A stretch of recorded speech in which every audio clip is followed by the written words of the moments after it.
आपका दोस्त कपिल एंड स्वागत करता हूं आपका इस न्यू मार्केट एनालिसिस वीडियो में। इस वीडियो में हम लोग डिस्कस करते हैं कल मार्केट कहां मोमेंटम करने वाला है, क्या टारगेट, क्या स्टॉप लॉस, क्या पॉइंट्स हमारे रहने वाले हैं, जिन लेवल्स पे हम लोग ट्रेड करेंगे उनके पीछे के लॉजिक को समझते हैं और उसके अनुसार हम लोग ट्रेड लेते हैं। तो सबसे पहले हम लोग देखते हैं कल हमने किस लॉजिक को देखकर हम लोगों ने प्रिडिक्ट किया था और आज मार्केट ने किस तरीके से उसका मोमेंटम किया है। तो जैसे कि हम लोगों ने कल डिस्कस किया था, मैंने आप लोगों को कहा था कि मार्केट में हमारे पास दो जोन है, जिसमें एक जोन हमारा रहने वाला था 34,914 का और एक जोन हमारा नीचे की तरफ रहने वाला था 34,660 का। तो मैंने आप लोगों को कहा था कि अगर मार्केट 34,914 के ऊपर अगर मोमेंटम कहीं दिखाता है, कहीं ब्रेकआउट होता है, अगर स्मॉल गैप में या फ्लैट ओपन होने के बाद में, अगर मार्केट यहाँ कहीं ओपन होता है, ओपन होने के बाद में यहाँ अगर कंसोलिडेट करता है, कल का वीडियो अगर आपने नहीं देखा तो जरूर देखिएगा, क्योंकि डेली वीडियो देखना बहुत जरूरी है, तभी आपको कंसेप्ट क्लियर होगा, टेक्निकल क्लियर होगा। तो इसलिए मैं डेली वीडियोस भी आप लोगों के लिए लेकर आता हूँ ताकि आप लोग भी सीख सके और उसको अपने ट्रेड में इंप्लीमेंट कर सके और इस चीज़ का फायदा उठा सके। तो हम लोगों ने डिस्कस किया था कि मार्केट अगर फ्लैट ओपन होने के बाद में यहाँ से कंसोलिडेट करता है और यहाँ पर अगर कंसोलिडेट कर कर ब्रेक करता है, देन बहुत अच्छा सिनेरियो हो सकता है, ब्रेकआउट का चांस हो सकता है और हमारे टारगेट जो होंगे 35,085 और 35,230 तक हमारे टारगेट यहाँ पर हो सकते हैं। तो मार्केट ने बहुत ही अच्छा मोमेंटम दिया, मार्केट ओपन हुआ बहुत टाइम तक, मतलब लगभग बहुत टाइम तक मार्केट यहाँ पे कंसोलिडेट हुआ। मैंने भी आप लोगों को ये हाईलाइट किया था, टेलीग्राम हमारा एक चैनल है जिसपे मैंने आप लोगों को हाईलाइट किया था। अगर आप लोग टेलीग्राम पर नहीं है तो लिंक मैं डिस्क्रिप्शन में दे दूंगा, आप टेलीग्राम चैनल को ज्वाइन कर सकते हैं। वहाँ मैंने आप लोगों को बताया था कि मार्केट किसी भी लेवल पर 940 34,940 को अगर ब्रेकआउट देता है, then there are very very very high chances that कि ये ब्रेकआउट कर सकता है, बहुत ही अच्छा मोमेंटम दे सकता है आपको 100-150 पॉइंट का। ये मैंने आपको टेलीग्राम पर पहले ही बता दिया था। अब मैं आप लोगों को दिखाता हूँ कि मार्केट किस तरीके से आप लोगों को ट्रैप करता है, जो छोटे रिटेलर्स होते हैं। इस पॉइंट को ना थोड़ा ध्यान से सुनिएगा। अब मैं आपको अगर दिखाऊं कि हम लोगों ने डिस्कस किया था कि 34,914 के ऊपर हम ब्रेकआउट पर हम बाय करेंगे। अब अगर नॉर्मली देखें तो आप मुझे कहेंगे यार कपिल देखो, यहाँ पर भी ब्रेकआउट हुआ, यहाँ पर भी एक विक बाहर आई, यहाँ पर भी ब्रेकआउट हुआ, अगेन यहाँ पर भी ब्रेकआउट हुआ, ये भी विक बना, अगेन यहाँ पर भी ब्रेकआउट हुआ एंड लास्ट में यहाँ पर ब्रेकआउट हुआ, फिर मार्केट अपसाइड गया। तो ऐसा क्या रीजन है कि मार्केट ने यहाँ और यहाँ और यहाँ और यहाँ ना मोमेंटम करके यही मोमेंटम किया? अब कई लोगों ने सोचा होगा यहाँ पर हमने एंट्री ले ली, नहीं गया, लॉस हो गया, अगले ही मोमेंटम मार्केट नीचे आ गया, फिर एंट्री उन लोगों ने लिया, फिर मार्केट ने मोमेंटम नहीं किया, अगले ही मोमेंटम मार्केट नीचे आ गया, साफ सेलिंग हुआ, फिर अगेन ट्राई किया, फिर नीचे की तरफ मोमेंटम किया, फिर साफ सेलिंग हुआ। तो ऐसा हुआ क्यों? देखो, मैंने इसके ऊपर ना एक ब्रेकआउट वीडियो की अपनी कंप्लीट वीडियो बनाई हुई है कि कैसे आप लोगों को फाइंड आउट करना है कि ये सक्सेसफुल ब्रेकआउट है। देखिए, ब्रेकआउट ट्रेडिंग के अंदर ना सबसे बड़ी जो प्रॉब्लम है वो यही है कि मार्केट, देखिए सबसे अच्छी चीज भी वही है और सबसे बड़ी प्रॉब्लम भी वही है। मार्केट अगर यहाँ ब्रेकआउट देगा ना तो इस तरह के बड़े मोमेंटम आप पकड़ेंगे अगर ब्रेकआउट के थ्रू आप ट्रेडिंग कर रहे हैं तो। और ऑप्शन बायर के लिए एक बड़ा मूवमेंट ना बहुत ही अच्छा होता है, क्योंकि एक ऑप्शन बायर को तभी प्रॉफिट होता है जब वो एक बड़े मोमेंटम के अंदर आता है। जो बड़ा प्रॉफिट होता है उनको हमेशा बड़ी कैंडल के अंदर होता है। तो ये बड़ी कैंडल तभी बनती है जब कहीं पर एक सक्सेसफुल ब्रेकआउट हुआ हो। लेकिन ब्रेकआउट में सबसे बड़ी प्रॉब्लम होती है यहाँ पर आपको फेक ब्रेकआउट भी मिलते हैं। तो वैसे तो मैंने इसके ऊपर वीडियो बनाया है, फिर भी मैं आप लोगों को यहाँ बता देता हूँ, लास्ट में मैं एक लिंक भी दे दूंगा आपको, आप वीडियो को देखिएगा, मैंने बहुत अच्छे से क्लियर समझाया हुआ है कैसे आपको पता चले। तो देखिए, आप अगर ध्यान से देखें तो क्या यहाँ पर बॉडी क्लोज हुआ? नहीं हुआ। क्या इस कैंडल पे बॉडी क्लोज हुआ? नहीं हुआ। क्या इस कैंडल पे बॉडी क्लोज हुआ? नहीं हुआ। क्या इस कैंडल पे बॉडी क्लोज हुआ? नहीं हुआ। सिर्फ यहाँ पर विक बना। बॉडी आप देखिए, बॉडी ने 914 को तो ब्रेक किया ही नहीं अंटिल यहाँ पर इस कैंडल को देखा, यहाँ पर उसने ब्रेकआउट दिया। तो यही रीजन था कि यहाँ पर आप लोगों का ब्रेकआउट फेल होता। इसलिए नेक्स्ट टाइम आप लोगों को इस चीज का ध्यान रखना है, जब भी आप ब्रेकआउट ट्रेडिंग कर रहे हैं तो कोशिश करें एक बड़े टाइम फ्रेम के अंदर, कम से कम 5 मिनट या फिर 15 मिनट के अंदर उस बॉडी को वहां पर क्लोज हो जाने दीजिए। जब वो वहां पर क्लोज होगा तब भी हमें एंट्री नहीं लेनी है। जब वो वहां पर क्लोज होगा, एक कैंडल यहाँ पर क्लोज होगी और अगली कैंडल इसके ओपन के ऊपर जब जाएगी और यहाँ पर होगी, कहीं यहाँ कहीं ट्रेड कर रही होगी, तब आप लोगों को एंट्री लेना है। अंटिल आप लोगों को एंट्री नहीं लेना है, क्योंकि ये कैंडल हो सकता है इतनी लंबी बन जाए और फिर उसके बाद में अगली ही कैंडल इतनी लंबी बन के फिर नीचे आ जाए। तो अगर आप देखें तो ये ब्रेकआउट हुआ, आपने एक प्राइस को एक तो पहले ही महंगे पे खरीदा बहुत ऊपर जाने के बाद, फिर वहीं से वो रिवर्सल होकर आपको लॉस दे देगी बहुत बड़ा। तो ध्यान रखें, जब कैंडल ऊपर क्लोज होगी फिर ये कंफर्मेशन हुआ बड़े टाइम फ्रेम में। अब अगर आप चाहे तो छोटे टाइम फ्रेम में जा सकते हैं, क्योंकि अगली जो कैंडल ओपन होगी वो यहाँ कहीं ओपन होनी चाहिए और ओपन होकर अगर नीचे जा रही है देन अपसाइड में आ रही है, it is called confirm breakout. Because यहाँ पर मार्केट ने ब्रेकआउट किया, पुल बैक लिया और अगेन एक स्टॉप मूवमेंट अपसाइड में दिखाया। तो नेक्स्ट टाइम इस चीज़ का आप लोग पूरा ध्यान रखें, आप लोगों को बहुत अच्छा प्रॉफिट होगा। मैं समझ सकता हूँ, आप अगर किसी को लॉस होता है तो उससे आप बिल्कुल भी परेशान ना हो। देखिए लाइफ के अंदर चीज़ों को हमें तभी सीख मिलती है, तभी हम ज़्यादा अच्छा सीखते हैं जब वो चीज़ें हमें कुछ हर्ट करे।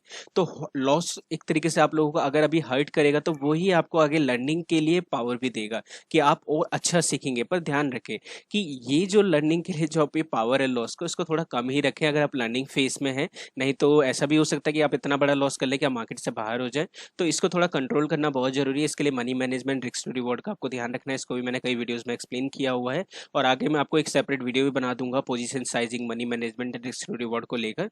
सो चलिए, ये हमारा ट्रेड था। यहाँ पर मार्केट ने ब्रेकआउट नहीं दिया, यहाँ पर सक्सेसफुल ब्रेकआउट होता है और अगर देखा जाए तो लेस देन 1 मिनट में ये कैंडल बन जाए। तो मैं समझ सकता हूँ यहाँ पर किसी की एंट्री नहीं होगी। जिन किसी ने भी यहाँ पर अगर कोई ट्रेड लिया होगा तो उसको प्रॉफिट मिला होगा, अदरवाइज यहाँ पर किसी को प्रॉफिट नहीं हुआ होगा। लेकिन जैसा मैंने बताया, ब्रेकआउट होता है तो अगली कैंडल का आपको वेट करना है। अगली कैंडल जब पुल बैक में आकर अपसाइड में एक मोमेंटम दिखाएगी, देन आपको यहाँ पर एंट्री लेना है और आपको एक अच्छा प्रॉफिट मिलेगा। तो सेम वही हुआ, मार्केट अपसाइड जाता है, पुल बैक आता है, हमारी एंट्री होती है और एक हमें एक शार्प मूवमेंट यहाँ पर देखने को मिलता है। तो इसे बोलते हैं सक्सेसफुल ब्रेकआउट। तो मैंने आपका ज़्यादा समय ले लिया, चलिए अब इसको इसको बंद करते हैं और हम कल देखते हैं कल मार्केट कहाँ मोमेंटम कर सकता है। मैं आप लोगों के लिए क्लीन कर देता हूँ। अब हम ये 15 मिनट के चार्ट पर आ चुके हैं, तो थोड़ा सा मैं ना आपको कुछ दिखाना चाहता हूँ, इसलिए मैं इसको थोड़ा जूम आउट कर देता हूँ। इतना ठीक है। मैं समझ सकता हूँ कुछ व्यूअर्स को हमारे ये डिजिट नहीं दिखाई देते क्योंकि वो मोबाइल पर वीडियोस देखते हैं, तो कोई बात नहीं। उन्होंने जैसे मुझे सजेस्ट किया था, आज मैं लिख कर आप लोगों को दे दूंगा पॉइंट। तो और हाँ, मैं आपको टेलीग्राम पर भी दे दूंगा, अगर फिर भी समझ में नहीं आता है तो आप टेलीग्राम पर जाकर डायरेक्टली चार्ट देख सकते हैं। मैं पूरा चार्ट आप लोगों को टेलीग्राम पर दे दूंगा। अब अगर मैं आप लोगों को दिखाऊं तो आप लोग देखेंगे कि यहाँ पर जैसे मान लीजिए मैं एकदम सिंपल प्राइस एक्शन हम लोग रखेंगे और मैं आपको बताऊंगा और आप लोग सीखेंगे भी। तो अब देखिए, अगर हम देखें तो प्राइस ने एक बार यहाँ मोमेंटम किया, यहाँ मोमेंटम किया, यहाँ मोमेंटम किया, तो लग रहा है ना हमें कि एक स्लाइट लाइन में मार्केट नीचे की तरफ जा रहा है। तो मैं यहाँ से एक ट्रेंड लाइन लूंगा और यहाँ से एक इस तरह से ट्रेंड लाइन खींच दूंगा। राइट, मैंने आप लोगों को बताया जहां पर भी पॉकेट, जहां पर भी प्राइस बार बार टकराए वो हमारा रेजिस्टेंस होता है। तो ये हमारा ट्रेंड लाइन रेजिस्टेंस हो गया। सेम ही अगर मैं नीचे की तरफ देखूँ तो प्राइस एक बार यहाँ, यहाँ, फिर यहाँ, फिर यहाँ। तो मैंने इस तरीके से एक लाइन ली और यहाँ से लेके यहाँ पर एक लाइन खींच दी। तो अब अगर हम देखें तो ये एक चैनल जैसा हमारे यहाँ पे बन गया, जिसमें प्राइस बार बार यहाँ आता है, यहाँ आता है, अगेन नीचे आता है, फिर अपसाइड जाता है, फिर नीचे आता है, फिर अपसाइड जाता है, फिर नीचे आता है, फिर अपसाइड जाता है और अगेन अब यहाँ पर मार्केट कंसोलिडेट कर रहा है। तो आपको एक चैनल जैसा दिखाई दे रहा है। तो जब भी इस तरह का चैनल ब्रेकआउट बनता है तो यहाँ पर बहुत प्रोबेबिलिटी होती है कि या तो मार्केट इस तरफ मोमेंटम करे, तो फिर वही हमारा जो ब्रेकआउट ट्रेड होगा वो ब्रेकआउट ट्रेड यहाँ पर बन जाएगा। और सेम अगर मार्केट नीचे की दूसरा चांस होता है कि मार्केट यहाँ पर सपोर्ट लेकर अगेन वापस आ जाए और जो वो चैनल बना रही है उसको वो कंटिन्यू करे। जब भी मार्केट ब्रेकआउट करता है तो वो अपने जो प्रीवियस रेजिस्टेंस है उन्हें हिट करता हुआ जाता है। तो अगर हम लोग देखें तो पहला जो हमारा रेजिस्टेंस है वो एक रेजिस्टेंस हमारे यहाँ पर है, सॉरी, एक रेजिस्टेंस हमारे यहाँ बनता है, यहाँ पर एक रेजिस्टेंस बन सकता है। फिर उसके बाद में अगर मार्केट मूवमेंट करता है तो जो हमारा एक ये पॉइंट इस तरीके से आप मिला सकते हैं, यहाँ पर एक हमारा रेजिस्टेंस ये बन सकता है, फिर हमारा रेजिस्टेंस एक ये बन सकता है यहाँ पर 500 के पास में। तो इस तरीके से 3 हमारे रेजिस्टेंस बन जाएगा। अब इसी को हम एज ए सपोर्ट लाइन और ट्रेंड लाइन खींच लेते हैं। मैं आपको इसको एज ए लाइन बना के दिखा देता हूँ। तो इस तरीके से हम यहाँ पर एक 239 के आसपास यहाँ पर हम एक पॉइंट खींच सकते हैं। यहाँ पर ये हमारा एक पॉइंट हो गया। इसके ऊपर अगर हम जाएं तो यहाँ पर एक पॉइंट हमारे यहाँ पर हो सकता है, इस पॉइंट पर। और इसी तरह से एक जो हमारा लास्ट पॉइंट हो सकता है वो एक हमारा ये हो सकता है 500 के आसपास ये। तो अब हमारे पास 3 लेवल्स आ गए हैं अपसाइड के लिए कि अगर मार्केट यहाँ से ब्रेकआउट करता है तो मैक्सिमम कहाँ तक ऊपर जा सकता है, ये हमारे पास एक पॉइंट आ गए हैं।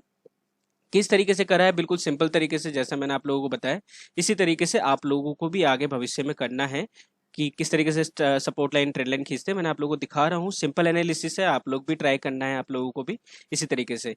अब हमारे पास ये सिनेरियो आ चुका है कि अगर मार्केट इस पॉइंट को अगर ब्रेकआउट करता है तो अब मार्केट अगर इस पॉइंट को यहाँ पर ब्रेकआउट करता है तो हमारे पास जो पहला टारगेट होगा वो होगा हमारे पास 35,230 का। ठीक है, अगला जो हमारा टारगेट होगा वो होगा 35,365 का, 365 का, 35,365 का।